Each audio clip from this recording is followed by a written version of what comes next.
Muchas gracias, Fabio. ¿Se me oye bien? Estupendo. Vale, gracias. Bueno, pues nada, lo primero, muchísimas gracias a todas y a todos por asistir a esta formación online. La verdad que 215 personas es una cifra sorprendente, así que de verdad os agradezco muchísimo bueno, pues que estéis aquí esta tarde para compartir este debate, posición y sobre todo esta conversación con respecto a esta problemática. Y nada, agradecer por supuesto a todo el equipo de movilización, a Fabio Cortese, a Alicia, que hayan sido condición de posibilidad de que estemos hoy aquí esta tarde. Entonces, nada, muy brevemente por mi parte, porque como habéis visto tenemos un panel de lujo de ponentes que nos acompañan hoy, expertos en esta materia. Bueno, yo voy a hacer una pequeña introducción más de, digamos, de contexto, que me parece importante situarlo, un poco un marco general con respecto a todo el tema relacionado con el problema de la vivienda, con esta emergencia habitacional a la que hacía referencia Fabio en su intervención. Bueno, yo creo que esto lo ha repetido el ministro de Derechos Sociales y Consumo en múltiples ocasiones, pero creo que es importante volver a ponerlo aquí encima de la mesa, ¿no? Es decir, si hacemos de alguna manera con cierto rigor y con objetividad, ¿no? Un análisis de lo que ha venido sucediendo en nuestro país desde el año aproximadamente 2020, ¿no? Desde que se constituyó lo que fue el primer gobierno de coalición, yo creo que estaremos todas y todos de acuerdo en que es algo, es ya casi, podríamos decir, evidencia científica, que se ha demostrado algo que iba precisamente en contra de todo el consenso en términos macroeconómicos, en términos académicos, etcétera, relacionadas con las políticas públicas de la década de la austeridad, ¿no? Ahí nos decían, nos contaban todo el rato bueno, que había que recortar para de alguna manera promocionar o fomentar, ¿no? El tejido productivo de nuestro país. Y todo lo que sucedió fue precisamente todo lo contrario. Y además se evidenció con absoluta claridad, ¿no? Se pusieron en marcha una serie de reformas en España, empezando por la reforma laboral que podríamos analizar largo y tendido, ¿no? Si fue acaso el pilar de alguna manera de esa transformación a la que me refiero, pero en cualquier caso se pusieron en marcha en España una serie de reformas que demostraron de alguna manera que mejorar la posición del trabajo en los procesos productivos, es decir, que mejorar las condiciones de vida materiales de la clase trabajadora, de millones de trabajadores y trabajadoras en nuestro país, no solo supuso, frente a lo que se anunciaba en la etapa de la austeridad, un lastre para las cuentas públicas, sino todo lo contrario, ¿no?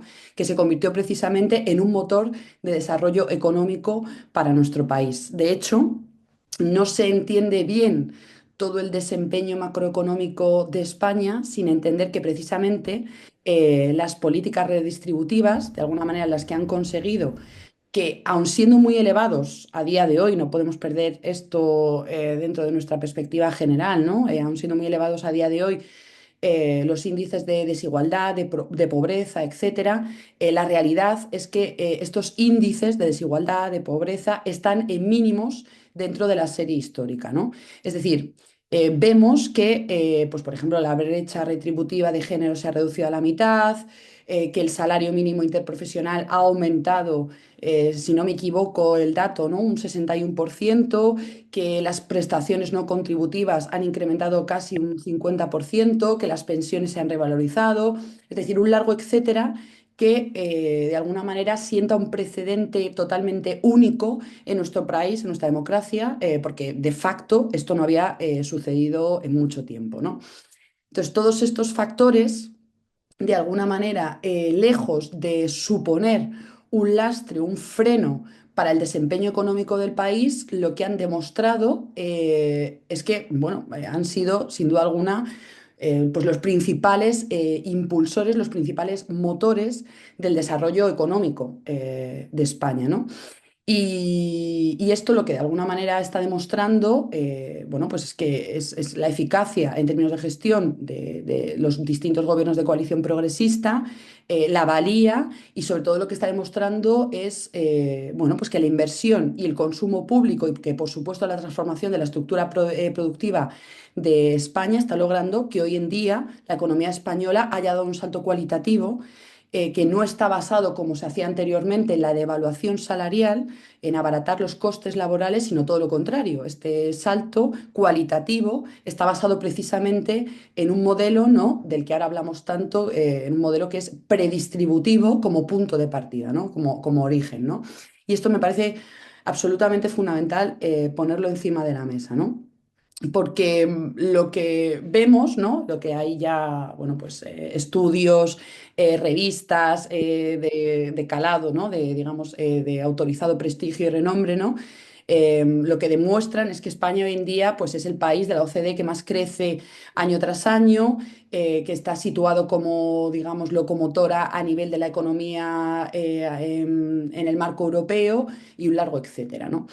Ahora, estos elementos, ¿no?, en fin, los economistas que me siguen podrían detallar mucho mejor que yo, ¿no? Me refiero a Carlos Martín, a Carlos Martínez, ¿no? Lo que está claro es que estos elementos que están encima de la mesa, digamos, negro sobre blanco, y que son cifras que tienen un calado objetivo real, pues tienen digamos, bueno, como decía Pablo, ¿no? Un ángulo muerto, ¿no? Si mal no recuerdo, un punto negro, ¿no? Que es claramente la vivienda. O sea, es decir, la vivienda se ha convertido en ese gran aspirador económico, ese gran aspirador social, por el cual toda esta mejora relativa está siendo absorbida, está siendo parasitada por determinados operadores económicos que de alguna manera están poniendo en marcha una lógica rentista, ¿no? Esta lógica rentista, a la que es importante nombrar, es siempre muy importante, ¿no? Yo creo en política nombrar y construir el enemigo al que nos enfrentamos, pues lo que está haciendo claramente es, por un lado, absorber renta y riqueza de las familias trabajadoras, de las mayorías trabajadoras de nuestro país con un objetivo, en segundo término. Es decir, ¿para qué? ¿No? ¿Por qué está absorbiendo riqueza de las familias trabajadoras? Pues claramente para convertirla en un beneficio económico privado que está en manos de una minoría que es cada vez más rica y a su vez cada vez más pequeña, ¿no? Es decir, que este tipo de actividad económica que se está generando en torno a la problemática de la vivienda, primero, no genera ningún tipo de valor añadido a la economía española, ya que no está contribuyendo a esta transformación de las estructuras productivas a las que me refería en primer lugar, sino que lo único que está haciendo es precisamente absorber renta para convertirla en beneficio económico. Es decir, que no es solo una cuestión injusta que se evidencia y se ve y se vive, si no en primera persona, sí directamente en nuestro entorno, ¿no? Que es una cuestión que afecta a millones de hogares, a millones de familias trabajadoras en España, sino que además es uno de los principales lastres económicos que tenemos a futuro en los próximos años. De todo este contexto, este planteamiento general que me he limitado mínimamente a esbozar, se deduce o se deriva directamente nuestra propuesta política, ¿no?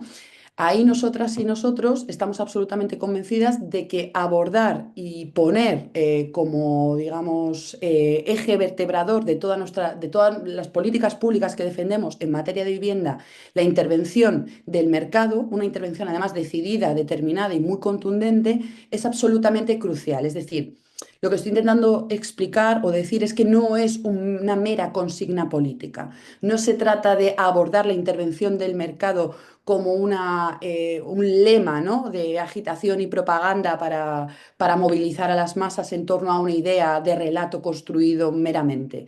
Todo lo contrario, entendemos que la intervención del mercado es absolutamente crucial. Primero porque este mercado, que es completamente disfuncional, que se rige por unas reglas completamente salvajes, ¿no? Y sin ningún tipo de control, esta intervención, ¿no?, es absolutamente crucial porque este mercado no está funcionando, no está aportando absolutamente nada y no es solo un imperativo económico para nuestro país, sino que es además un imperativo, diría, político y moral. Y esto tiene también mucho que ver con lo que, ¿no? Y además yo creo que aquí se ve y se entiende bien, ¿no? Esta perspectiva holística del problema de la vivienda que tiene muchos ángulos, ¿no? Y muchas perspectivas, ¿no? Lo que situaba un poco Fabio con respecto a la segunda formación que va a tener lugar en enero, ¿no? Porque existen comunidades autónomas que casualmente, lógicamente, ¿no? Están gobernadas por el Partido Popular, que se niegan de una manera sistemática a aplicar la ley de vivienda. Esto no es un hecho baladí en sí mismo, sino que el hecho de ver la no aplicación de la ley de vivienda nos hace ver aquellas comunidades como Asturias o Navarra, las que gobiernan, bueno, pues gobiernos de las que hay, ¿no? De facto, gobiernos progresistas, como efectivamente aplicando la normativa, aplicando la legislación actual vigente, se pueden implementar instrumentos que puedan, de alguna manera, en primer lugar, proteger a los inquilinos y a las inquilinas y, en segundo lugar, topar los precios. Esto, de alguna manera, es una realidad que está sucediendo, ¿no? Aquí podríamos poner encima de la mesa experiencias como la del Govern en Cataluña, experiencias también como la del modelo, ¿no? Así nombrado, el modelo asturiano en vivienda, experiencias también que están sucediendo ahora mismo en la Comunidad Autónoma Foral de Navarra, etcétera, ¿no? Entonces, cuando esto se ve que efectivamente aplicando medidas específicas a medidas concretas que pasan primero por intervenir el mercado, por topar los precios, por proteger a los inquilinos y a las inquilinas, lo que vemos es que efectivamente esto tiene consecuencias reales y consecuencias fundamentalmente materiales en la cotidianidad de la gente, ¿no? De ahí, ya voy concluyendo, que desde el Ministerio de Derechos Sociales y de Consumo, junto con los otros cuatro ministerios, se haya planteado la propuesta del Real Decreto Ley. Esta propuesta del Real Decreto Ley en materia de vivienda es absolutamente fundamental. Primero, porque tiene la capacidad de aglutinar en un solo texto muchas medidas de distinto calado, digamos, de distinto origen, que de alguna manera se ven acumuladas en un solo documento que se ha convertido y que es una verdadera herramienta de acción política, ¿no? Y es una verdadera herramienta de acción política porque ataca de una manera estructural las causas de este funcionamiento especulativo y rentista del mercado. Específicamente lo que tiene que ver primero con la acumulación de viviendas, con prácticas especulativas, pero también, y además diría empezando, ¿no? Por la protección de los inquilinos e inquilinas, ¿no? Que ha mencionado Fabi, que hemos leído, ¿no? Pues en prensa en estas últimas semanas, con estos números preocupantes, acuciantes, ¿no? Que tienen que ver primero con esos 600.000 contratos de alquiler bueno, van a caducar en el 2026 y el riesgo en el que van a poner a más de 1,5 millones de familias, pero en primera instancia, digamos, de un carácter más urgente, no, esto va a suceder ya, con estos 300.000 contratos que van a vencer el próximo, bueno, el 31 de diciembre, 300.000 contratos, recordemos, que se suscribieron en la pandemia cuando los precios de mercado estaban muy por debajo de lo que está actualmente. Estos 300.000 contratos, en última instancia, son 300.000 familias que van a tener que renovar o que van a tener que renegociar sus contratos en unas condiciones que puede suponer que se encuentren con una subida del 20, 30, 40 o 50% de esas rentas que no pueden asumir, ¿no? Esto lo que quiere decir, de alguna manera, lógicamente, como todas y todos sabréis aquí, ¿no? Esto, las implicaciones que va a tener para la vida de millones de personas, de millones de familias, ¿no? Que se tengan que mudar de barrio, incluso de ciudad, que tengan hijos, hijas, que van, en fin, que van a tener que modificar de una manera radical pues, su cotidianidad, su vida, ¿no? Es decir, que esto va de alguna manera a tener un impacto absolutamente radical en la vida de muchas personas y por eso entendemos, y ya voy concluyendo, que poner encima de la mesa esta herramienta jurídica para impedir que esto suceda es, a su vez, una herramienta de carácter político que, insisto, no es solo un imperativo económico, sino creo yo que es absolutamente un imperativo moral en los tiempos actuales. Y lógicamente nadie entendería que un gobierno y sobre todo una parte, ¿no? Del gobierno, como es Sumar, que defendemos, ¿no? Con carácter de urgencia la implementación de políticas progresistas que modifiquen, ¿no? Y que transformen de abajo arriba la vida de la ciudadanía, nadie entendería, ¿no? Que nos desentendiéramos, nadie entendería que no actuáramos para impedir lo que claramente es una situación de emergencia habitacional que vivimos en nuestro país. Así que bueno, yo ya simplemente cierro mi parte y doy paso, ¿no? Entiendo, Fabio, no sé, A Carlos Martín. a Carlos Martín. Vale, Vale, perfecto. muchísimas Vale, gracias, Lara, gracias. y Gracias. gracias por sacar hueco en los múltiples compromisos que tenéis. Y yo me quedaría con una cosa que has dicho fundamental, que es en toda la introducción económica, que es que no puede ser tanto a nivel ético, político y económico, que todas las mejoras que estamos impulsando, ¿no? Desde Sumar, todas las mejoras en las condiciones de vida de las mayorías populares y trabajadoras de nuestro país. Tú has citado eso, la subida del SMI, la reforma laboral, las ayudas para las gafas, los fondos paralelos, todo eso lo absorba como un agujero negro el rentismo, ¿no? Yo me quedaría con esa reflexión, así que muchísimas gracias por haberlo desarrollado. Y le cedemos la palabra a Carlos Martín. Muy bien. Ahora, adelante, Carlos, ¿Me cuando... escucháis, verdad? Buenas Sí, tardes a todas y a todos. Como ha dicho Fabio, yo soy el portavoz de Economía y Hacienda del Grupo Plurinacional Sumar en el Congreso de los Diputados y luego también soy presidente de la Comisión de Presupuestos, aunque es verdad que todavía no he podido ejercer esa función porque, como sabéis, pues a lo largo de esta legislatura no hemos todavía conseguido aprobar unos presupuestos. Yo lo que quería daros es una visión que además global, pero que de lo que sería la visión de este movimiento Sumar si nosotros, si el gobierno fuera completamente nuestro, ¿qué es lo que haríamos en realidad? O si al menos tuviéramos la mayoría en ese gobierno, ¿no? Que desgraciadamente no las tenemos y nos vemos bastante condicionados por el socio de viaje que tenemos, ¿no? Igual se nos ha olvidado, pero acordaros que el anterior responsable de vivienda en la legislatura anterior, que entonces ni siquiera existía un ministerio de vivienda, estaba dentro de Fomento a la Vivienda, pues este defendía que la vivienda era también un bien de inversión y que por lo tanto había que protegerlo también como tal. Sabéis que uno de nuestros principios básicos o el principio básico sobre el que se construye nuestra visión sobre vivienda es que las viviendas son para vivir, que no son un activo financiero, que no son un negocio y que si alguien quiere invertir y especular, pues tiene otras posibilidades, lo puede hacer en la bolsa, se puede comprar un lingote de oro o puede invertir en bitcoins, pero que no lo haga con un bien básico como la vivienda, como tampoco estamos dispuestos a que lo hagan con la educación, con la sanidad o con los alimentos.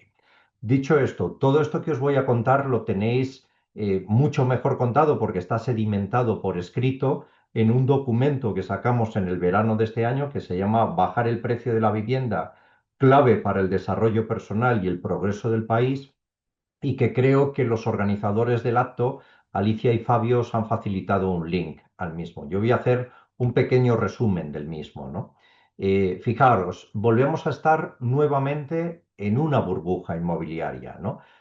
Sabemos que estamos, aunque es distinta de la anterior, sabemos que estamos en burbuja inmobiliaria porque el nivel de precios que se tiene que pagar ahora por la vivienda, para comprarte una vivienda o para vivir en ella, está muy por encima, como decimos los economistas, de los fundamentales. ¿Y qué queremos decir con estos de los fundamentales?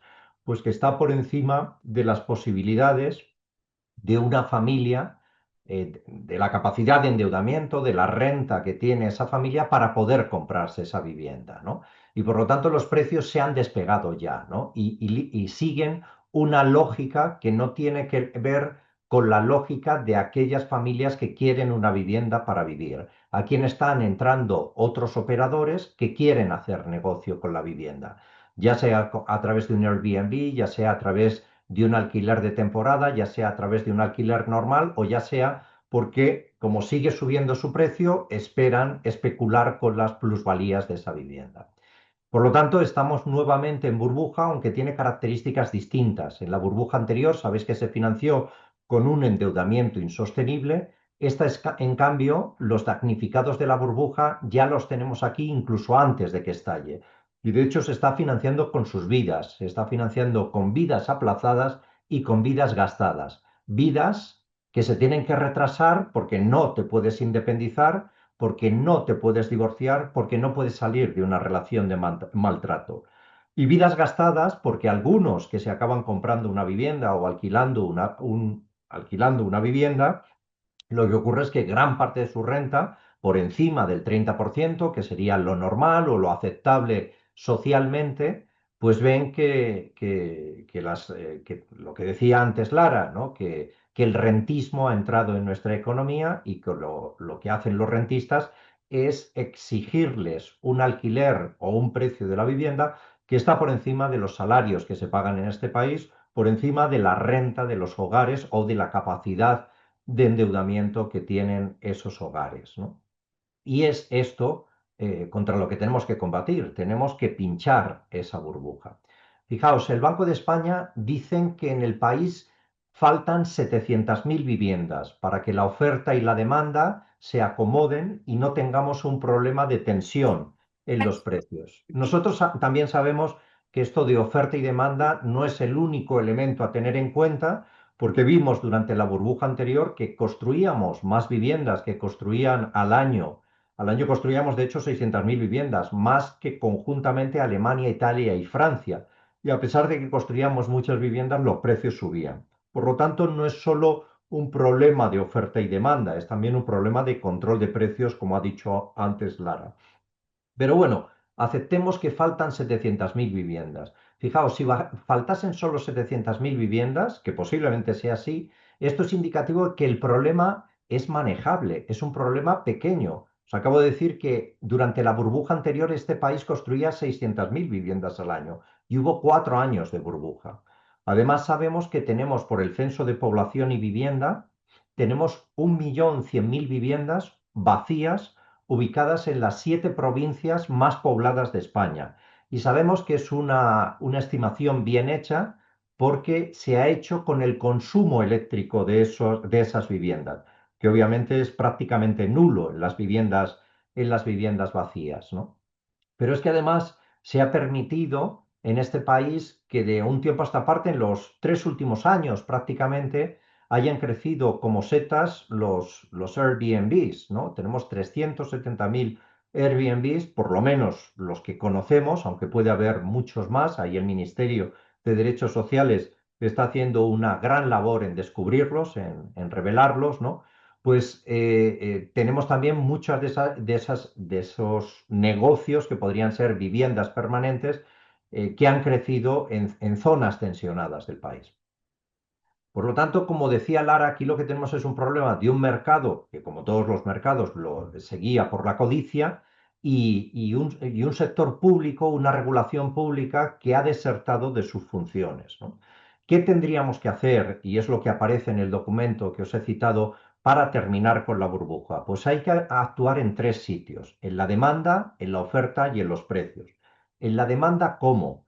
Pues eliminando aquella demanda que sea demanda especulativa, que no sea una demanda para vivir en esas viviendas, ¿no? Nosotros queremos, por ejemplo, si tuviéramos mayoría en el gobierno y luego suficiente apoyo parlamentario, querríamos que, como en otros países, solo se permitiese comprar viviendas en zonas tensionadas a aquellas personas que al menos van a vivir 5 años en esa vivienda. Es decir, que son personas que quieren esa vivienda para residir permanentemente, que no la quieren para especular.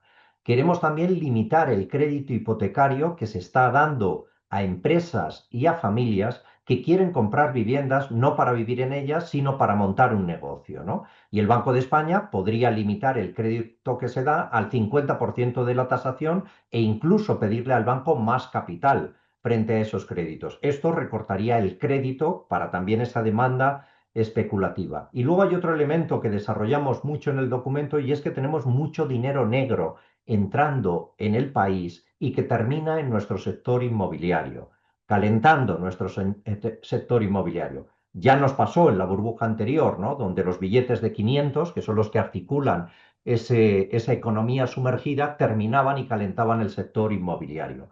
Pues bien, lo que queremos es que el Banco de España tome medidas en esos ámbitos. En el apartado de oferta, ¿qué es lo que queremos? Pues queremos ampliar la oferta. ¿De qué manera? La oferta para residencia permanente. Lo queremos hacer, en primer lugar, movilizando la vivienda vacía. Os decía antes que según el Censo de Población y Vivienda tenemos 1.100.000 viviendas ubicadas en las 7 provincias más pobladas del país.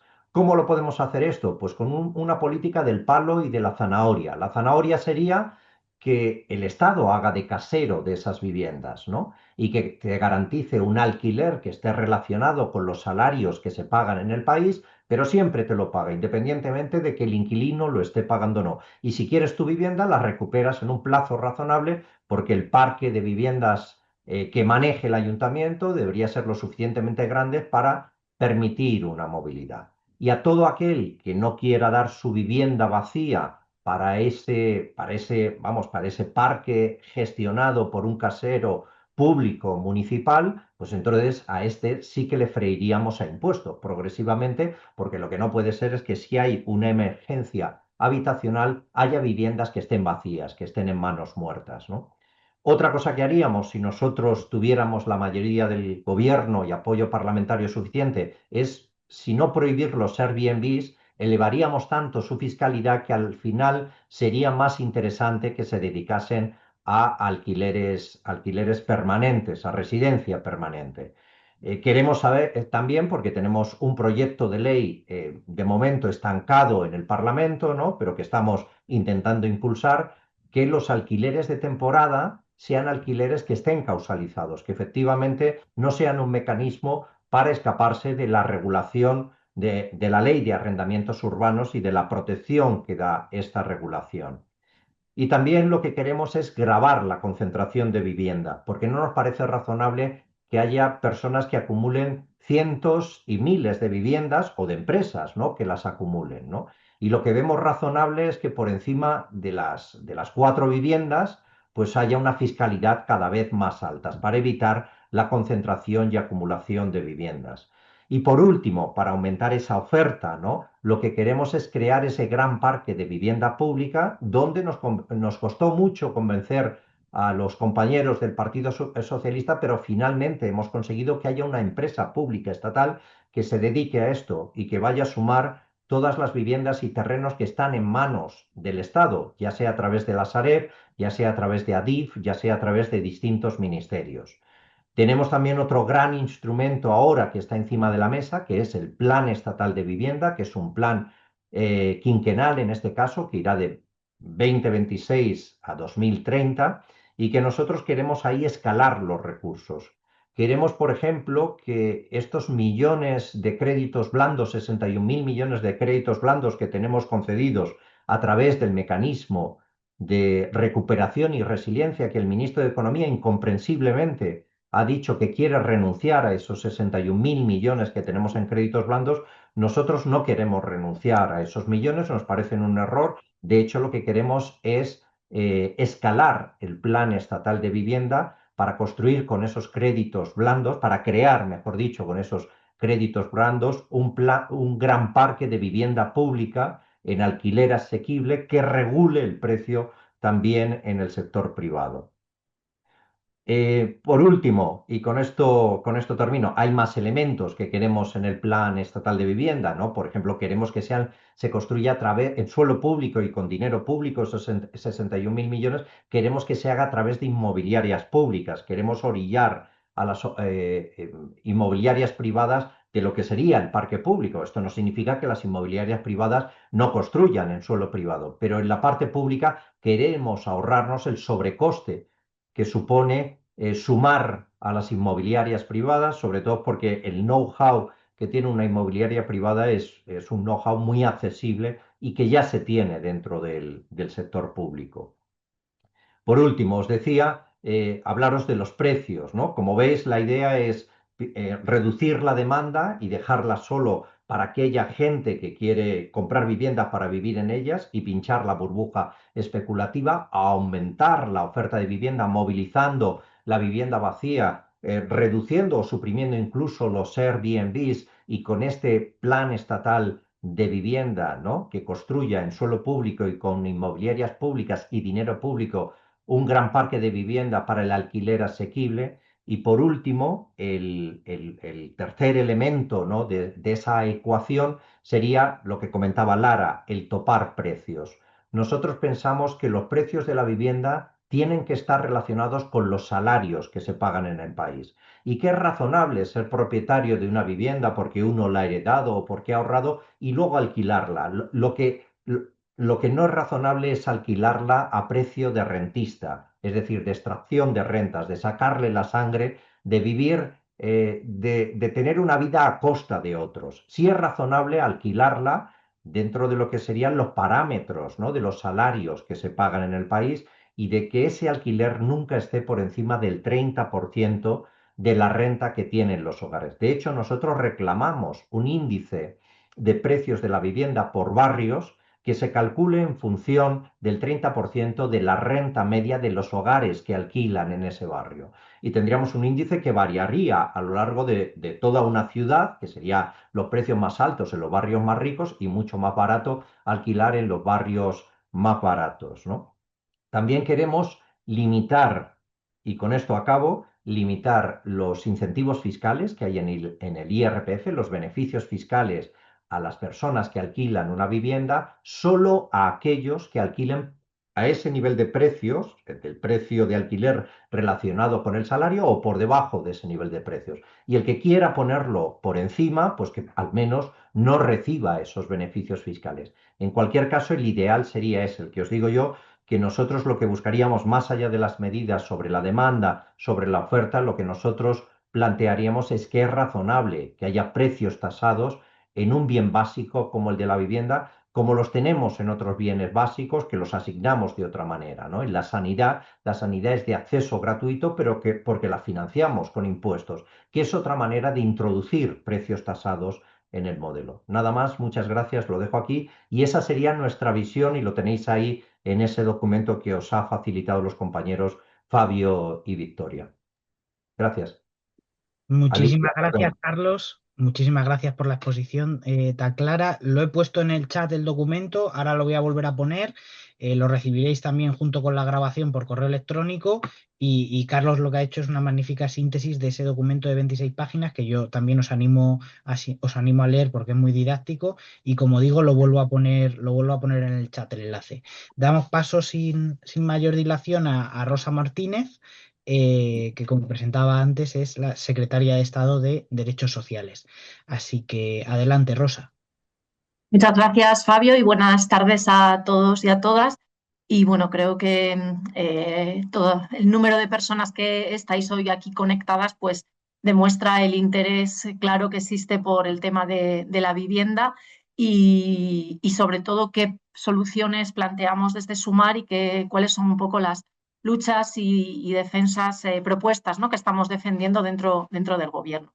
Yo como secretaria de Derechos Sociales, bueno, pues el tema de política de vivienda tal cual en general y tal como ha expresado Carlos, desde la Secretaría de Estado no trabajamos directamente con ello, pero sí que quería daros como otra perspectiva de la política de vivienda que a veces se nos olvida, ¿no? Hablamos pues de gente trabajadora con dificultades para pagar el alquiler, el tipo de pisos que antes, que antes accedías, ahora no puedes acceder. Pero desde el punto de vista de derechos, a mí sí me gustaría poner el enfoque a aquellas personas que están completamente fuera del mercado de la vivienda, completamente fuera, ¿no?, de las discusiones, ¿no?, los debates que estamos teniendo sobre políticas de vivienda ni siquiera les llega, porque si entendemos la vivienda como la primera condición para el ejercicio de cualquier derecho, desde el derecho a la vida, a la salud, la educación, mismamente el trabajo, pues ahí nos estamos dejando a mucha gente fuera, ¿no? La vivienda es un derecho, está reconocido en el artículo 25 de la Declaración de Derechos Humanos, que además, por cierto, se conmemora hoy el aniversario de la Declaración de Derechos Humanos, artículo 47 de la Constitución Europea, y es uno de los objetivos de desarrollo sostenible de la Agenda 2030. Es decir, el marco de gobernanza multilateral y de reconocimiento de derechos tanto a nivel estatal como a nivel internacional reconoce la vivienda como un derecho, ¿no? Desde el punto de vista de derechos sociales, la vivienda tiene como dos impactos. Uno, el que explicaba Lara al principio y que ha explicado Carlos también, ¿no? Cómo esa subida exponencial y descontrolada del precio, sobre todo del alquiler, actúa como una aspiradora de riqueza y a pesar del incremento de salarios que se ha producido en los últimos años en España, el incremento de pensiones, la mejora de las rentas mínimas, también se ha mejorado el empleo. Las personas más pobres trabajan más horas, trabajan más intensidad y así todo no salen de la pobreza. A día de hoy vivir de alquiler es uno de los factores de riesgo, el mayor factor de riesgo para caer en una situación de pobreza o de exclusión social. Pero también hay un segundo factor y es que no solo es tener una vivienda, ¿no? Sino qué características debe tener esa vivienda para que efectivamente yo pueda disfrutar de mis derechos. Y aquí hablamos de la seguridad en la tenencia, no estar con miedo o pendiente de un continuo desalojo o desahucio, el acceso a servicios básicos, que tu vivienda tenga acceso a agua, que tenga acceso a energía, que tenga acceso también a transporte, a saneamientos, la asequibilidad en la compra y el alquiler, obviamente, la accesibilidad, que hablaremos luego de eso más tarde, que yo pueda salir y entrar de mi vivienda y sobre todo las condiciones de la vivienda, que esté bien aislada, que no tenga humedades, que sea segura. Es decir, como en el empleo, no se trata de tener cualquier empleo, no queremos empleos precarios, bien, se trata de construir viviendas, se trata de dar acceso a viviendas, pero no cualquier vivienda, esta tiene que tener unos mínimos. Por lo tanto, no es solo construir viviendas o facilitar el acceso a viviendas, sino garantizar que cada persona en este país, y a día de hoy es algo que no ocurre, tenga un hogar. Primero, para ejercer sus derechos. Segundo, para desarrollar su proyecto de vida. Y tercero, para contribuir al bien común y ser parte de la sociedad, tanto participando social o políticamente como para lo que considere esa persona. Cuando hablamos entonces que la vivienda es lo que nos da acceso a otros derechos, lo vemos muy claro en el extremo, las personas sin hogar. ¿No? No tienen ningún absoluto derecho y hasta el derecho a trabajar se les complica, se les niega o se les dificulta cuando no tienes una casa. Pero lo que hablábamos antes, ¿no? El qué tipo de vivienda tengas también te condiciona, ¿no? La inseguridad o el cambio continuo, pues por ejemplo en la infancia, en los niños y en las niñas, tiene un impacto clarísimo en su educación. El hacinamiento, también desde cuestiones de protección de abuso a la infancia, a qué condiciones se dan para que tú puedas estudiar, de salud, el deterioro habitacional, tiene un impacto clarísimo en la salud de las personas. Por lo tanto, como decía, más allá de las políticas de vivienda que Carlos ha explicado muy bien para corregir un mercado totalmente disfuncional, desde el Ministerio trabajamos en 3 líneas orientados a cómo podemos orientar las políticas de vivienda para los grupos de población más vulnerables que no es que sufran o estén ahogados para pagar una vivienda o para tener una vivienda que responda a sus necesidades. Es que directamente los estamos expulsando del mercado de la vivienda, que no tienen acceso y que tiene unas determinadas características en las que por sí solos, sin unas políticas específicas más allá de la regulación de la vivienda, no van a poder acceder. 4 o 5 líneas muy rápidamente. La primera es el sinhogarismo. En España viven 37.000 personas sin hogar. En la Unión Europea es casi 1 millón de personas. Es un fenómeno creciente en todos los países europeos. Parte se explica efectivamente por el precio exponencial de las viviendas de alquiler. Ha cambiado el perfil, ¿no? Todos cuando pensamos en una persona sin hogar pensamos en el típico vagabundo en la calle. El perfil está cambiando, hay muchísimas personas migrantes, cada vez hay más familias. Hay un tipo de sinhogarismo invisible con visión de género, que es, por ejemplo, el de las internas que trabajan en hogar, que en su día libre no tienen dónde dormir y pasan un día a la semana o cuando cambian de trabajo. Ese es un sinhogarismo bajo radar. Tenemos dificultades para el conteo porque la gente entra, sale y cada vez hay más gente. El otro día salía un estudio de Hogar Sí que decía que al menos 1 de cada 10 personas había dormido alguna vez en la calle. Gente que tiene que dormir en los coches temporalmente. Es decir, es un fenómeno al alza que obviamente es consecuencia del precio de la vivienda, pero que tiene también un factor de exclusión social. Es un problema de fácil solución porque son pocas personas y sabemos cómo hacerlo. La metodología o lo que se ha visto que funciona es lo que se dice en inglés housing first. Primero te pongo una vivienda y después viene todo el acompañamiento y todo el programa para que tú puedas generar tu proyecto de vida, encontrar un trabajo o lo que necesites. Con lo cual ese es un una línea de trabajo que está en el plan de vivienda y que nosotros estamos tratando de mejorar y que, como digo, es un problema además que tiene mucho impacto en la sociedad porque es una cara de la pobreza muy visible. Y se cruzan muchas cuestiones que además la extrema derecha está utilizando, porque tú ves gente pobre en la calle, generalmente ves personas migrantes en la calle, que se vincula a inseguridad y se vincula a un fallo de los poderes públicos porque no están dando respuestas y porque molestan. Los pobres en la calle nos molestan, seamos sinceros. Muy vinculado al sinhogarismo, pero que es otro tipo de problema, es el tema de los asentamientos y las viviendas precarias.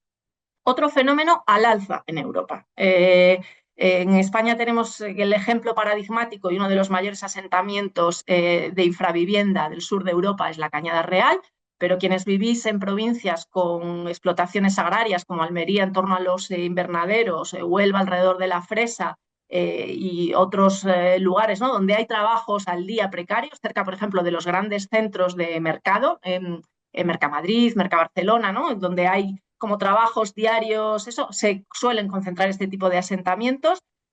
Bien, bueno, hablamos de asentamientos irregulares, pero hablamos también de barrios con alta concentración de pobreza, con infravivienda. Aquí también necesitamos política de vivienda, necesitamos política de rehabilitación de barrios, necesitamos políticas de realojo, que no es solo darle una casa. Esta gente necesita, igual que las personas sin hogar, un acompañamiento, un programa de inclusión social que va mucho más allá de tener simplemente un lugar donde vivir. La tercera línea, que para nosotras es central un poco por el peso que la política, el sistema de dependencia tiene en nuestra responsabilidad, es precisamente la desinstitucionalización. Sabéis que es la nueva línea de cuidados de larga duración, que es decir, siempre que se pueda proveer los cuidados y apoyos necesarios en el hogar o en la comunidad, no llevar a las personas que necesitan cuidados y apoyos a centros residenciales normalmente aislados y donde se concentran muchas personas.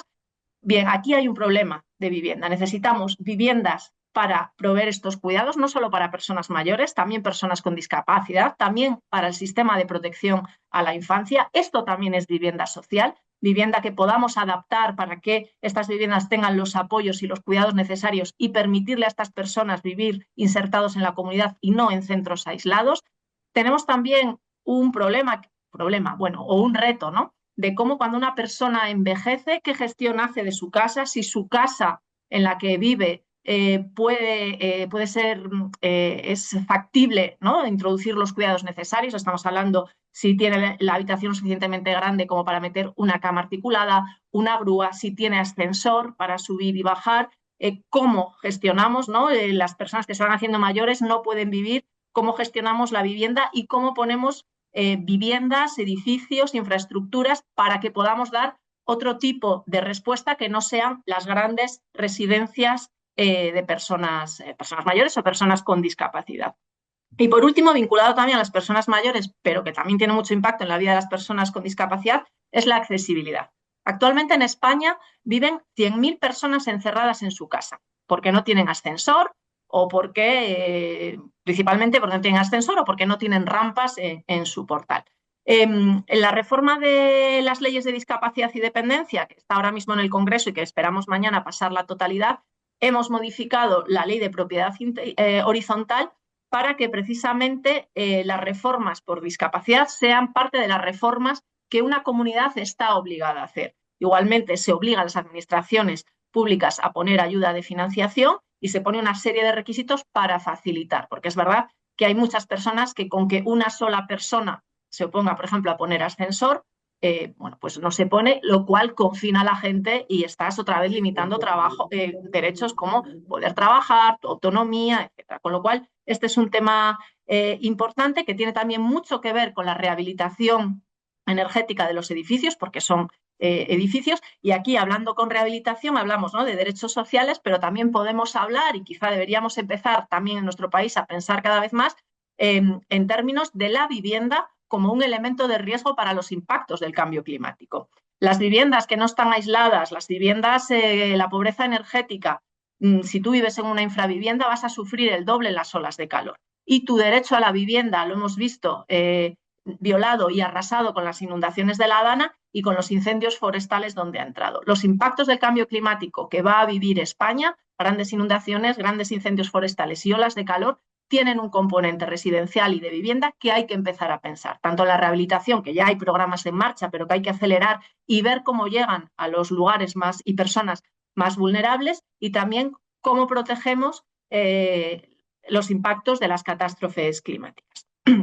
Bueno, por último y ya termino, mi mensaje sería: necesitamos más vivienda social, pero en términos sociales para todos estos grupos, estas casuísticas que he dicho, necesitamos más que política de vivienda. Tenemos que tener una manera de gestionarla. Tenemos que coordinarnos mucho mejor con otras políticas, no solo políticas de vivienda, tenemos que coordinarnos con servicios sociales, tendremos que coordinarnos con transición ecológica para el tema del bono energético, en fin, toda una serie de políticas, y tenemos que coordinarlas para que la vivienda sea solo el primer paso para la inclusión social de las personas, ¿no? Lo que es el acompañamiento. Por lo tanto, o sea, más allá y la importancia cuantitativa que tienen las políticas de corrección del mercado de la vivienda es un elemento fundamental de las políticas sociales para las personas más vulnerables, y también entendiendo que cómo está la cosa no es solamente muchas veces dar una renta, sino que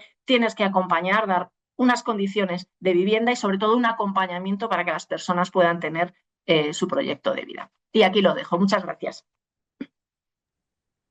Muchísimas gracias, Rosa, por aportarnos esta perspectiva, que la verdad que lo estaban comentando mucho en el chat también, agradeciéndola porque no, es verdad que no está tan presente en el debate público, ¿no?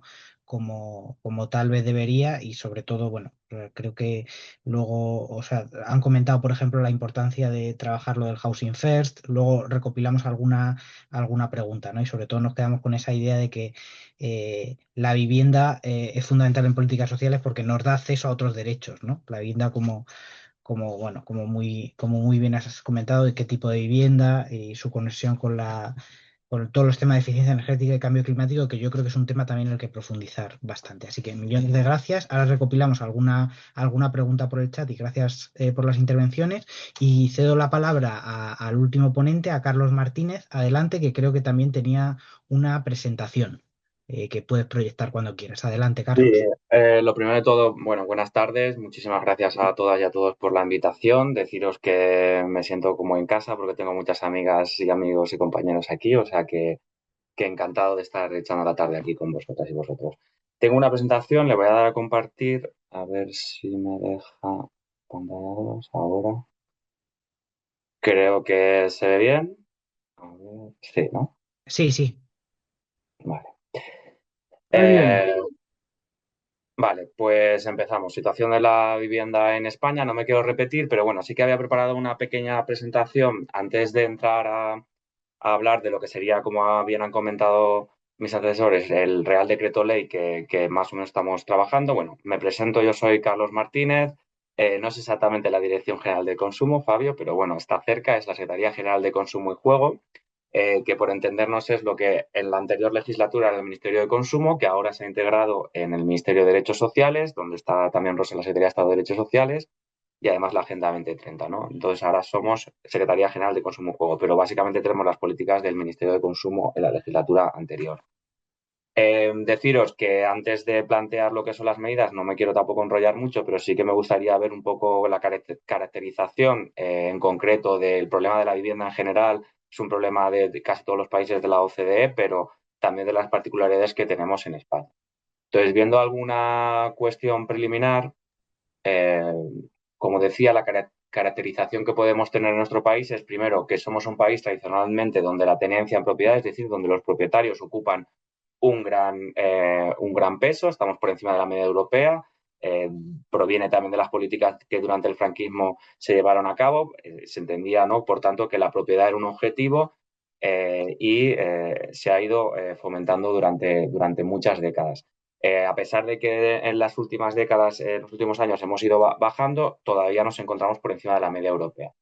Y después tenemos también una de las paradojas que me gusta comentar porque creo que es muy poco conocido, pero que deberíamos saberlo, que es la paradoja de la densidad de población. Es decir, que España está vacía por un lado, pero al mismo tiempo tenemos una densidad media por encima de la referencia europea. ¿Qué quiere decir exactamente esto? Vamos a ver una imagen donde podemos ver, esto es la densidad de población en toda Europa. Como podéis ver, la he hecho muy grande, pero en el norte los países que tendrían un color parecido al nuestro serían Suecia, Finlandia, o por lo menos vemos aquí también en Italia. Pero fundamentalmente, si nos comparamos con el centro de Europa, vemos cómo tenemos pues una evidencia. España está vacía, ¿no? Hablan del donut famoso, pero después, cuando vemos lo que sería la densidad media del país, estamos en la media europea. ¿Por qué? Porque digamos que estamos como muy apretados en distintos puntos del territorio. ¿Por qué? Porque nuestro crecimiento económico se ha fundamentado fundamentalmente en ciudades que están localizadas, pues vemos en la costa o vemos en los puntos. Por tanto, es decir, tenemos una alta concentración de la población en muy poco espacio. De hecho, si tiramos un poco de este hilo, se hizo una recopilación de los 150 lugares de Europa donde mayor densidad de población había y alrededor de 103 de los 150, 103 son españoles. La mayoría en Madrid y Barcelona, pero también en otras ciudades medias tenemos una densidad de población en las ciudades altísima. Y esto es una característica, digamos, propia respecto al resto de Europa. Además, esto se refleja, como podemos ver también en este gráfico, no sé si se ve bien, pero España estaría al final del todo, que serían el porcentaje de cuántas casas y cuántos pisos tenemos. Es decir, nos concentramos en grandes ciudades, por decirlo así, y nos concentramos en pisos. Es decir, vivimos muy apiñados unos con otros. Por eso tenemos esa gran densidad de población. Tenemos, sobre todo, muchos pisos. Frente a otros países, por ejemplo, Irlanda o Holanda, donde la mayoría de la gente vive en casas, ¿no? Y eso tiene también con lo que ver que aquí nos hemos acostumbrado, es parte de nuestra cultura, a la fuerza, ¿no? En vivir en sitios muy pequeños y pagar muchísimo dinero por sitios muy pequeños, prácticamente sin luz, sin ventanas, eh, como es en España. Por tanto, esto es una característica estructural que solo quería señalarla también porque yo sí que planteo que el problema de la vivienda es un problema estructural, que tiene causas estructurales y luego una coyuntura muy concreta que ha sido después de la crisis reciente, sobre todo en 2007, tras el pinchazo de la burbuja de construcción. Tenemos la primera caracterización, es decir, se pincha la burbuja de la construcción y se produce un rescate financiero y ahí la prioridad que van a hacer todas las políticas del Partido Popular, fundamentalmente, pero ya empezaron en 2011 algunas, va a ser intentar sostener la política de activos. Es decir, van a intentar salvar a la banca y, por tanto, que sus balances no bajen y para eso el precio de la vivienda es fundamental. Es decir, que vamos a tener un montón de desregulación, vamos a querer que venga inversión extranjera de fuera para que compren esos pisos y no baje su valor, porque también, y esto hay que entenderlo, la complejidad de la vivienda es que el ahorro tanto de empresas y de familias sobre todo en los hogares, mayoritariamente es la riqueza inmobiliaria, es decir, es la casa que tienes, es decir, tu riqueza como familia posiblemente sea el piso donde vives y eso, por tanto, es un factor que afecta no solamente a quienes especulan con la vivienda, sino que si los precios bajan, se está empobreciendo todo el país. Y de ahí un poco la complejidad en la que no solo se pueden hacer políticas de reducción de precios rápidos, porque eso también reduce la riqueza de los hogares y ahí hay pues una contradicción que cómo explotar una burbuja sin explotarla, ¿no? Esa sería un poco la idea. También han aparecido nuevas fórmulas con el crecimiento de la demanda de uso no residencial, como comentábamos, sobre todo por el factor turístico, la aparición de nuevos operadores como Airbnb u otros que han facilitado, que han hecho un turismo de masas, mucha más gente se mueve de un sitio a otro y por tanto ese boom también se refleja en la demanda de vivienda. También con la cuestión de la inversión, como decía, de la desregulación y queríamos que entraran muchos inversores, el gobierno conservador del Partido Popular quería que entraran muchos inversores para mantener esos precios de la vivienda. Además, hay un cambio muy importante en la estructura de propiedad, que como decía, veníamos de porcentajes muy altos de tenencia de propiedad, pero ahora, poco a poco, lo que está ocurriendo es que aumenta la población sin propiedades, está aumentando muchísimo, cae la población con una sola propiedad y lo que también está aumentando es la población que tiene multipropiedades. Hay cada vez más gente que tiene muchos pisos. Por tanto, incrementa la desigualdad, incrementa gravemente también lo que sería la marginalidad para ciertos colectivos. Aparte de esto, nos han recuperado niveles de precios de 2007. Esto es un hecho, es contrastable. Si miramos los datos en términos reales, es decir, descontando la inflación, aún no hemos alcanzado, digamos, el precio medio del mercado de la vivienda que se alcanzó en 2007, sí en términos nominales, es Es decir, sí, no tenemos en cuenta la inflación, pero si descontamos la inflación, aún no hemos alcanzado ese punto máximo que teníamos en 2007. Además, en el mercado financiero me gustaría destacar dos líneas y dos autores que yo sigo mucho y que creo que son también referentes en el espacio también dentro de Sumar, que uno es Nacho Álvarez, que es un economista, pero no solo él, hay una gran corriente de economistas que lo que señalan, por un lado, es que hay que analizar los mercados financieros para entender por qué existe un problema en la vivienda. Por un lado, en el artículo, tiene un artículo en El País, Nacho, el mercado financiero se come la vivienda, donde apunta a que el parque total de vivienda y el número de hogares residentes es estable, es decir, no tenemos un problema, estas gráficas de no hay un gran número de hogares y parque de viviendas, si analizamos datos totales, la relación entre el número de hogares y el número de parque total de vivienda que tenemos es estable, es decir, un poco dudando de este argumento del problema es también es solamente de oferta, ¿no? No se niega un déficit de que exista oferta, es decir, es cierto que en determinados sitios posiblemente la única solución sea la construcción y hay que hacerlo en urbes, en puntos turísticos, etcétera, donde se ha experimentado un gran crecimiento, pero vamos a intentar ampliar mirada. Y aquí, por ejemplo, también otro de los autores que a mí me gusta destacar es José Manuel Laredo, que plantea muchas veces, es un economista con una perspectiva ecológica, que plantea que hay que ver también el uso de materiales, es decir, si utilizamos cemento en nuestro país, cuántos kilos y litros de cemento estamos utilizando y, por tanto, tenemos tantas viviendas construidas que lo que habría que hacer sería rehabilitarlas. No tendría sentido poner más y más y más cemento en nuestro territorio, porque ya tenemos por media, en relación al número de personas, una gran cantidad de recursos invertidos en lo que es el parque de vivienda. Además, también apunta aquí Nacho en una cuestión muy importante, que es un fenómeno global. Es decir, la cuestión de la vivienda tiene características concretas, pero está ocurriendo prácticamente en todos los países en vías de desarrollo y de desarrollo, pero fundamentalmente dentro de la OCDE. Por tanto, la causa debe ser global, ¿no? Y en esa causa, tampoco me quiero extender, tiene que ver con lo que se habla de la financiarización de la vivienda, ¿no? Lo que se está hablando de que la vivienda cada vez es más un bien de capital, un bien de inversión, frente a un bien residencial para vivir. Y que incluso hay muchas empresas que realizan o que ganan más dinero o rentabilidad por lo que tienen invertido en lo inmobiliario que por su modelo de negocio propio. Y al final aquí lo que importa es ganar dinero para las empresas, ¿no? Y se van a rentabilidades muy altas y por tanto la vivienda empieza a ser algo más que solamente destinado a su uso, que es para residencial.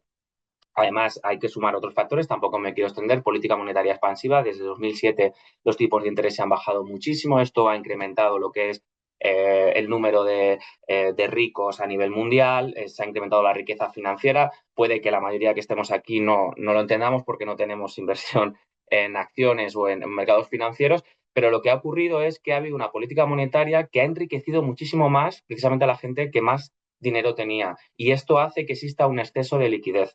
Y digamos que ese exceso de liquidez es lo que está haciendo que después se invierta en el inmobiliario y que puedan comprar, pues invertir en España, en Italia o en otros sitios donde creen que va a haber siempre demanda sostenida por el turismo. También las dinámicas del turismo internacional, antes lo apuntaba, solo un dato, en los últimos 20 años el movimiento turístico internacional se ha duplicado por 2 y esto tiene que ver también con lo que se habla de una nueva etapa de turismo de masas, pero como digo, no me voy a extender más en estas diapositivas. Otro de los autores que yo creo que también está pensando muy bien el problema de vivienda es Javier Gil, que planteaba que no se trataba solo de construir más pisos. Yo creo que está muy bien desmentir esta idea, aunque eso no quiere decir que la construcción no es una herramienta más que haya que usar, tampoco hay que demonizarlo, ¿no? Pero sí que es cierto que quien reduce el problema a construir parece como que hay algún interés espurio que tiene detrás. Por un lado, apuntaba que la falta de oferta no puede ser la única palanca para subir precios, porque están subiendo en toda España, están subiendo incluso en aquellas poblaciones donde está cayendo la población fuertemente, por tanto hay más factores que sostienen los precios. La burbuja en el mercado de la vivienda o burbuja en los precios de activos financieros, bueno, esto es un poco friki, pero yo creo que también para que lo sepáis, dentro del mundo económico hay un debate sobre si llamarle burbuja o no llamarle burbuja. Un poco lo que he apuntado. ¿Se han recuperado los precios de 2007 o no?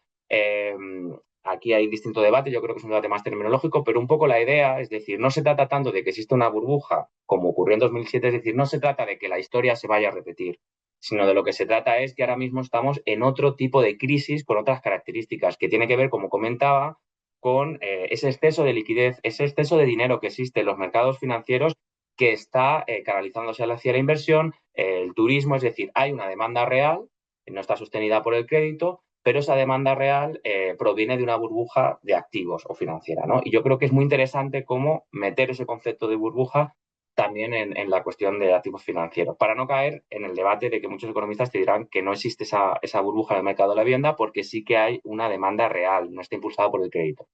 Y luego después destacar que incluso en los lugares donde la población cae, pues como decía, el alquiler sigue subiendo y la vivienda como un activo de inversión, esto también lo señala el Banco de España, de 2015 a 2022 de rentabilidad media es de un 10,5%. Prácticamente no hay inversiones con esa gran rentabilidad, además una rentabilidad segura. Y lo que ha pasado es que, evidentemente, la inversión se canaliza hacia es preferible invertir en vivienda que, como decía, en un modelo de negocio, abrir un bar, abrir otra cuestión donde te cuesta mucho más ganar esas rentabilidades. Bien, ¿cómo atajar el problema? Y tampoco me quiero extender mucho, pero sí señalar algunas causas. Causas falaces, falta de construcción. ¿Es verdad que existen ciertas ciudades, Madrid, Barcelona, o ciudades muy grandes, falta de construcción o en las que han crecido mucho por el turismo? Sí. Quienes reducen el problema a construir, pues evidentemente ocultan que existe un montón de pisos vacíos, como se ha comentado, que se puede rehabilitar, que además existen también pisos por parte de la Sareb.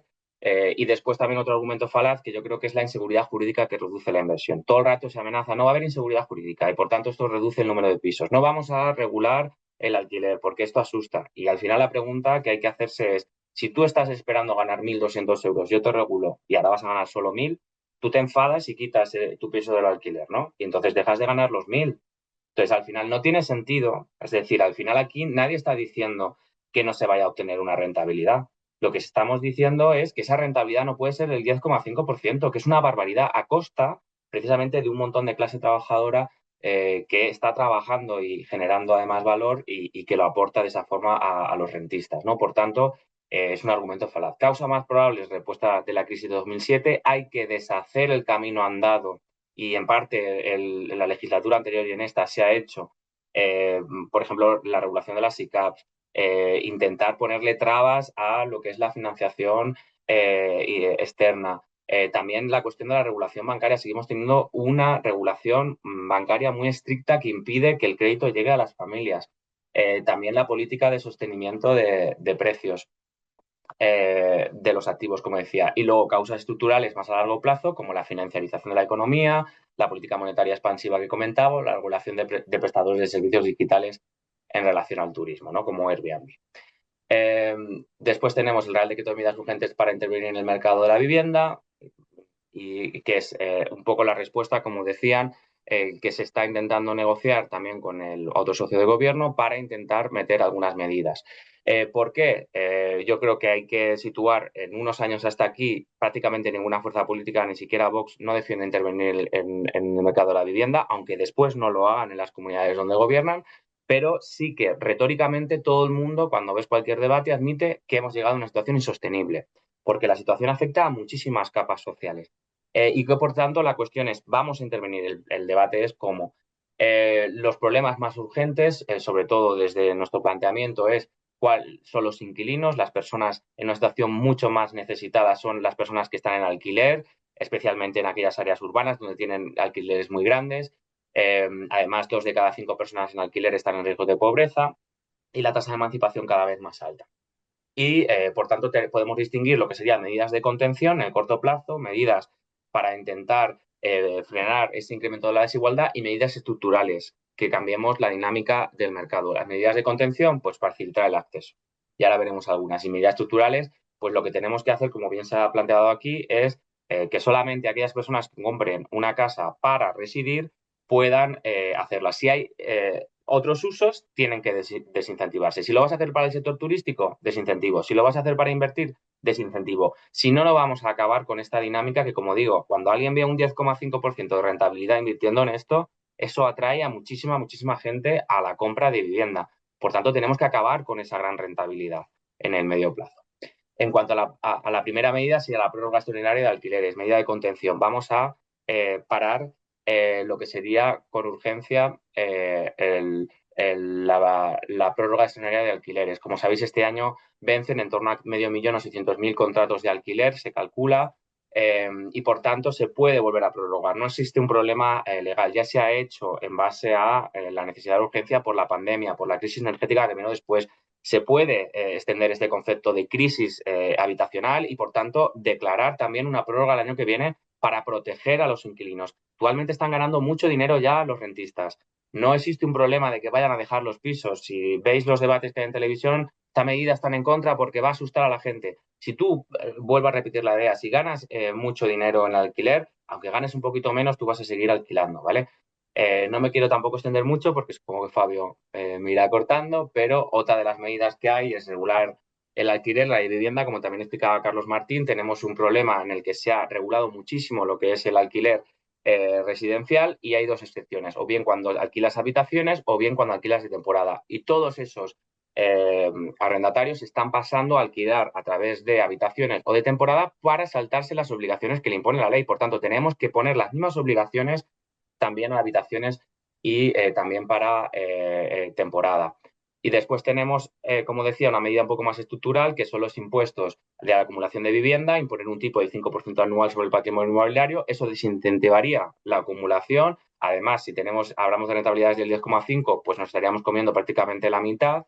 Y por último, poner límite también al incremento de la compra especulativa. Aquí hablamos de, en las zonas tensionadas, prohibir directamente la compra para inversión. Y por tanto, si no vas a residir en ella, y aquí hablaremos de un plazo, pues no vas a poder comprar. Y yo creo que esta medida parece una barbaridad en nuestro país, pero en otros países la han llevado a cabo. Por ejemplo, ponemos en ciudades como Ámsterdam, y ha tenido además un fuerte, digamos, acogida, e incluso por gobiernos conservadores. O sea, que ni siquiera el debate está ahí. Bueno, estas son algunas de las medidas. Me hubiera gustado tener más tiempo, pero al final el Real Decreto incluye muchas más. Sí que me gustaría quedarme con esa idea de necesitamos medidas de contención, medidas para el corto plazo. ¿A quién más hay que proteger? A los inquilinos, a los que ahora mismo están alquilando, frente a una visión que también el Partido Socialista muchas veces no comparte, ¿no? Que habla en general, vamos a por los más vulnerables, aquellas personas que están en alquiler. Y luego medidas, por supuesto, en el medio plazo, en el largo plazo, pensando en cómo cambiar este modelo para que no existan esas rentabilidades tan altas de quien compra vivienda. Genial, muchísimas gracias, Carlos, gracias por la exposición y seguro que podemos luego disponer de esta presentación, si nos la pasas, para enviársela a todos los asistentes. Millones de gracias. Para cerrar, si os parece bien, vamos a plantear, a lanzar una pregunta a cada ponente, ¿vale? Una o un par de las que hemos recogido por el chat y ya cerramos con alguna indicación más de cómo vamos a seguir con esta campaña de vivienda. Entonces, Alicia, si quieres la primera para Carlos Martín. Sí, genial. Pues nos han preguntado para Carlos Martín a través del chat, bueno, si nos puedes contar un poco sobre Casa 47 y luego, muy rapidito, si nos han preguntado concretamente si se puede grabar la vivienda vacía para que el coste de tenerla vacía fuerce a introducirla en el mercado de alquiler o compra. Estas dos preguntitas, Carlos, si puedes. Gracias. Vamos a ver, Casa 47 empieza siendo una idea nuestra en el sentido de que nosotros proponemos que haya una empresa pública estatal que en principio es el SEPES y que ahora pues cambia un poco, utiliza este nombre más comercial, ¿no? El 47 es porque se refiere al artículo 47 de la Constitución española, ¿no?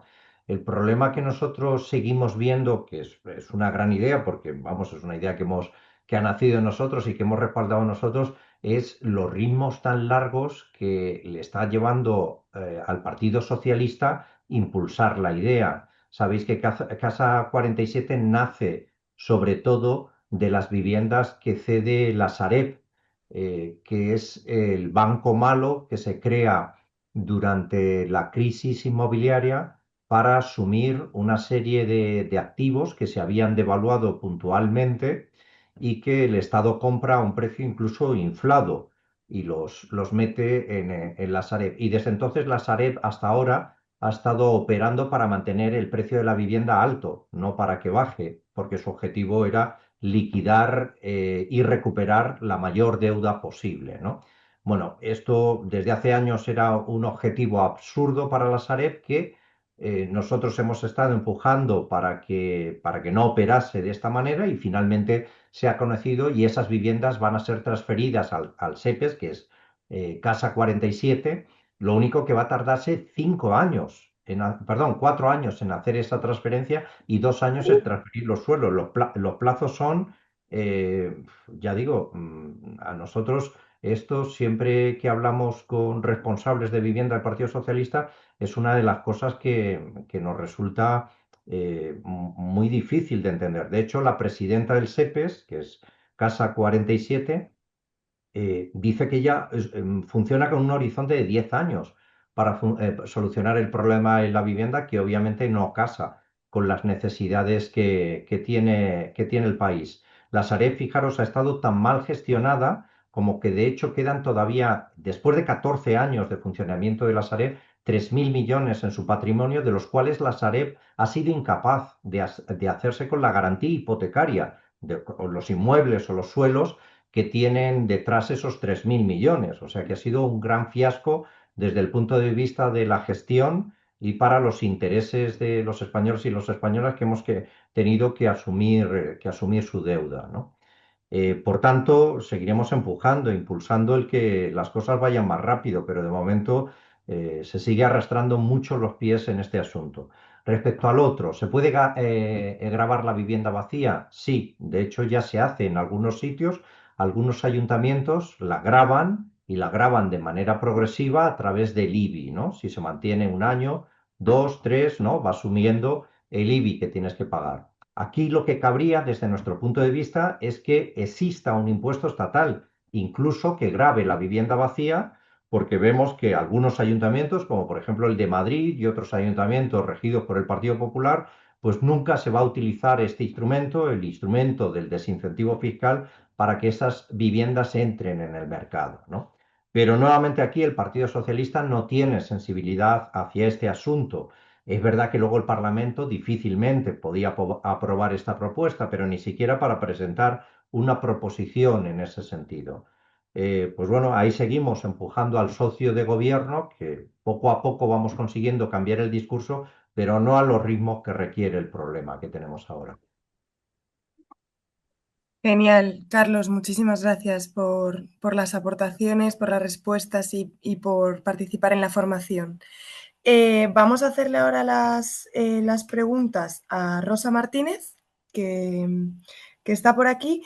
Nos preguntan si hay mayoría parlamentaria para ese Real Decreto Ley de medidas urgentes para la intervención del mercado de la vivienda.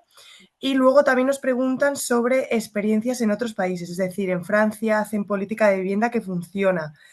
Sabemos cómo lo hacen, nos importa qué países tienen esa ley, si puede ser replicable aquí en nuestro país. Bueno, pues gracias, Alicia. Empiezo por la última, porque yo creo que no hay un país con una política de vivienda. Hay muchas políticas de vivienda.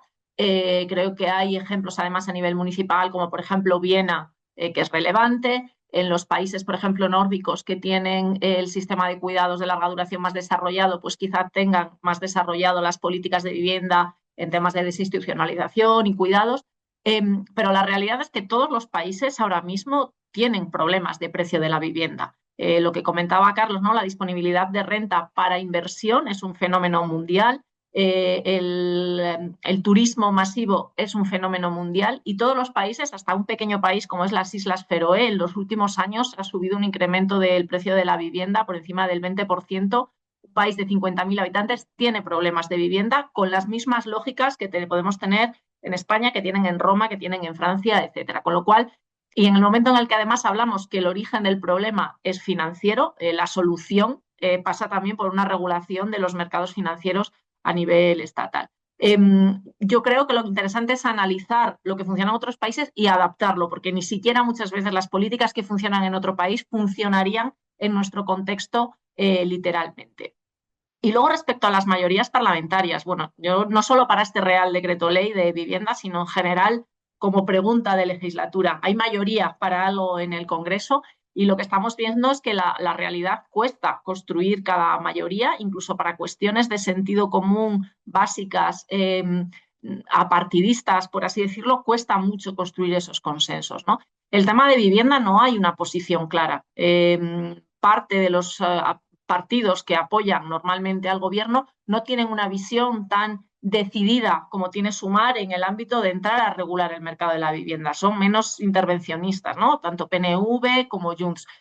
Pero con independencia de la mayoría del Congreso, yo creo que nosotros tenemos una obligación como gobierno de llevar ese Real Decreto Ley al Congreso, de demostrar a la ciudadanía que hay medidas y que actuamos y que si cae en el Congreso, quien pague políticamente y que tenga que dar explicaciones por qué la renovación de esos cientos de miles de contratos que van a renovar y que están poniendo en peligro a muchas familias, que den una respuesta a eso. Entonces, creo que en este momento, además de la legislatura, que ya hemos pasado el ecuador de la legislatura, ya no se trata solo de sacar o no sacar, sino se trata de demostrar que hay propuestas y hay que salir a la ofensiva. Y el que no las apruebe o el que vaya en contra, que explique por qué, pero nosotros tenemos que ser también responsables con lo que defendemos y usar los medios que tenemos. Y en el gobierno ahora mismo es un Real Decreto Ley y por eso estamos peleando. Genial, muchísimas gracias Rosa por aclararnos estas dos cuestiones que creo que han quedado totalmente clarificadas y damos paso a Carlos Martínez que nos preguntan desde el chat sobre los pisos turísticos, en concreto sobre Airbnb y además sabemos que el Ministerio de Derechos Sociales ha actuado contra esta plataforma, no sé si nos puedes contar qué habéis hecho desde el Ministerio. Y después también nos preguntan si hay un cronograma de implantación de estas medidas que estamos proponiendo, si hay fechas para ponerlas en marcha o cuáles son las estimaciones un poco, ¿no? Vale, empiezo por la primera. Es verdad que no me he extendido mucho, pero un poco la idea de nuestro ministerio también en el marco de nuestras competencias. No somos el Ministerio de Vivienda, también lo decía ahí muy bien Rosa, pero sí en el marco de nuestras competencias hemos intentado, con las herramientas que tenemos, hacer todo lo posible para tratar este tema. Entonces, nuestros objetivos, ¿cuáles eran? Como hemos dicho, incrementar lo que sería la demanda residencial, para eso disminuir la demanda a otros usos, al uso turístico, y por tanto vamos a analizar, hicimos un análisis de mercado, un barrido de mercado donde analizamos la mayoría de los anuncios de Airbnb para ver con la legislación ya vigente si la estaban cumpliendo o no. Por una cosa muy sencilla, si tenían número de licencia y si el número de licencia estaba público, por ejemplo. En ese barrido de esos más de medio millón de anuncios de pisos turísticos, encontrábamos alrededor de unos 65.000 que incumplían, que tenían incumplimientos y que por tanto no cumplían con la normativa. Lo denunciamos así a Airbnb y después de una intervención judicial, pues Airbnb nos ha hecho caso y los ha retirado. Es decir, nos parece una medida que hay que señalarla, es decir, estamos intentando reducir lo que serían pisos que ahora mismo se necesitan para el ámbito residencial para que no vayan al sector turístico, ya que los ayuntamientos y las comunidades autónomas tienen también, y hay que decirlo, problemas a la hora de gestionar estos pisos y de darlos de baja, pues bueno, vamos a lo que es abordar la cuestión de la publicidad de estos pisos. Vamos a impedir que haya ningún piso que sea ilegal y que esté anunciado. Y en eso es en lo que estamos ahora mismo y por ahora pues hemos tenido bastante impacto y además aún no tenemos cifras, pero sabemos que muchos de esos pisos se están volviendo a poner en alquiler. Porque no tienen licencia. Especialmente en Madrid hay un problema por los números de licencia.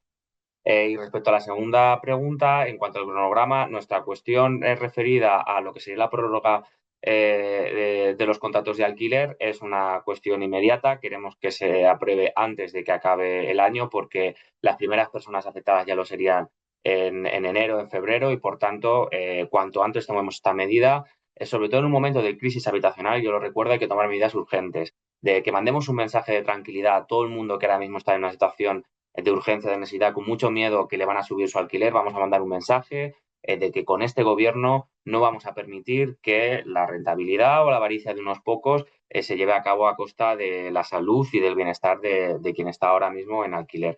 Esa medida, el cronograma es directo y el resto de medidas también. La idea de un Real Decreto Ley precisamente es que sea urgente y cuando se aprueba ya tiene rango de ley y ya tiene entrada en vigor.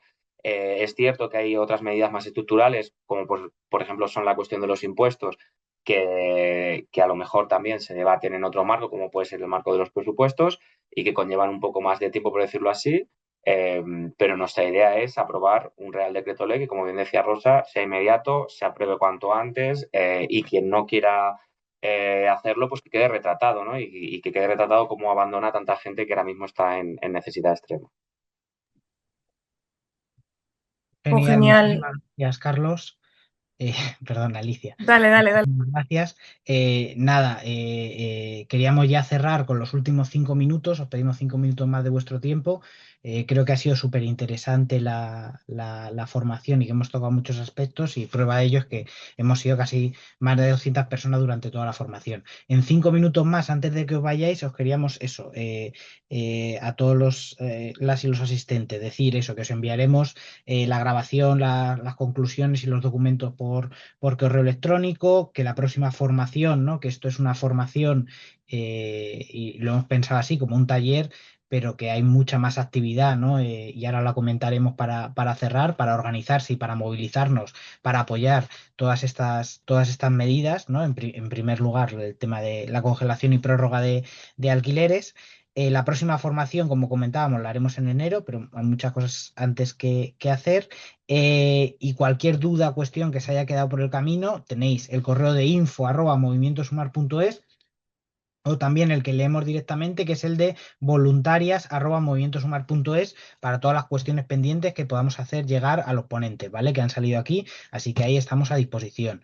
Y luego también animar, además de que vamos a cerrar, le cedo la palabra a Alicia para contaros en 2 minutos la campaña de vivienda que vamos a desarrollar en los próximos meses, además de lo que estamos impulsando desde Sumar con los ministerios, ¿no? Como motor, yo creo, como corazón del gobierno progresista, también animaros, ha habido compañeras y compañeros del sindicato de inquilinas que también han puesto comentarios en el chat, ¿no? Animaros también a organizarse en todos los colectivos y movimientos de vivienda con el gran trabajo que hace también el sindicato de inquilinas barrio a barrio, ¿no? Que antes varias compañeras han puesto allí en el chat también la información de sus redes y página web.